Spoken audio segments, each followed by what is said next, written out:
আসসালামু আলাইকুম রহমতুল্লাহ।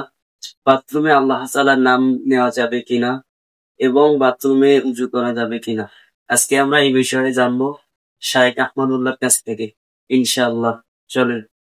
এরপরে প্রশ্ন হলো, বাথরুমে আল্লাহ তাআলার নাম উচ্চারণ করা যাবে কিনা। বাথরুমে আল্লাহর নাম নেওয়া মাকরুহ, অনুচিত, আল্লাহর নামের অসম্মান হয়। মনে মনে আল্লাহর জিকির করতে পারেন। বাথরুমে ওযু করা যাবে কিনা, এই মাসআলার উত্তর দিতে দিতে একেবারে কাহিল অবস্থা।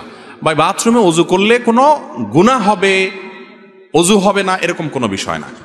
তবে টয়লেটের ভিতরে, যেখানে টয়লেটের প্যান, কমোড এবং আপনার বেসিন বা আপনার টেপ একই জায়গায়, সেখানে ওযুর আগে বিসমিল্লাহ বলবেন। ওই যে একটু আগে বললাম টয়লেটে বিসমিল্লাহ বলতে নাই, তাহলে বিসমিল্লাহ বলে ওযু করলে আল্লাহর নামের অসম্মান হয়, সেজন্য বাইরে ওযু করবেন।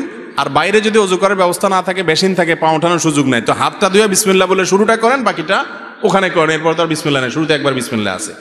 আর যদি টয়লেটেই ওযু করতে চান, বাইরে কোনো ব্যবস্থা নাই বা ঝামেলা মনে হয়, তাহলে বিসমিল্লাহটা মনে মনে বলেন। আর যদি মুখেও বিসমিল্লাহ বলেন, ওযু হয়ে যাবে। টয়লেটে ওযু করলে ওযু হবে না, এরকম কোনো মাসআলা নাই।